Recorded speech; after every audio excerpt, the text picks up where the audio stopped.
Happy birthday പഠിക്കാണ്. Happy birthday to you, happy birthday to you. കഴിഞ്ഞ ദിവസം നമ്മുടെ ജസ്റ്റിമോൻ്റെ ബർത്ത്ഡേ ആയിരുന്നേ. കറക്റ്റായിട്ട് പറഞ്ഞാൽ December 16. അപ്പോൾ ജസ്റ്റിയുടെ first cake cutting of course ജസ്റ്റിയുടെ പപ്പായുടെ അടുത്ത് ജസ്റ്റിയുടെ വീട്ടിലാണ്. അങ്ങനെ നമ്മളവിടെ കേക്കൊക്കെ കട്ട് ചെയ്ത് ബർത്ത്ഡേ ഒക്കെ കുഞ്ഞായിട്ട് സെലിബ്രേറ്റ് ചെയ്തു. ഞങ്ങൾ വരുന്നതിന് കുറച്ച് ദിവസം മുമ്പ് പപ്പായുടെ ബർത്ത്ഡേ ആയിരുന്നു. അപ്പോൾ ഞങ്ങൾ ഓൺലൈനിൽ കൂടെ പപ്പായുടെ ബർത്ത്ഡേ സെലിബ്രേറ്റ് ചെയ്തു. ഹാപ്പി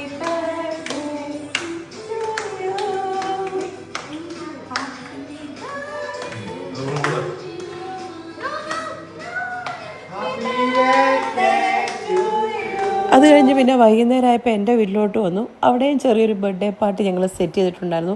പപ്പായും മമ്മിയും എൻ്റെ സിസ്റ്ററും ഞങ്ങളുടെ കസിൻസൊക്കെ കൂടി ഒരു കുഞ്ഞ് ബർത്ത്ഡേ പാർട്ടി. അങ്ങനെ ജസ്റ്റിയുടെ ബർത്ത്ഡേ നമ്മൾ രണ്ടായിട്ട് വലിയ ഗ്രാൻഡ് അല്ലെങ്കിലും ചെറുതായിട്ടൊക്കെ ഒന്ന് സെലിബ്രേറ്റ് ചെയ്തു. അപ്പോൾ ഇതിൻ്റെ ബാക്കി ബർത്ത്ഡേ സെലിബ്രേഷൻ നമ്മൾ ഡെഫിനറ്റ്ലി അബുദാബി ചെന്നിട്ടുണ്ട്.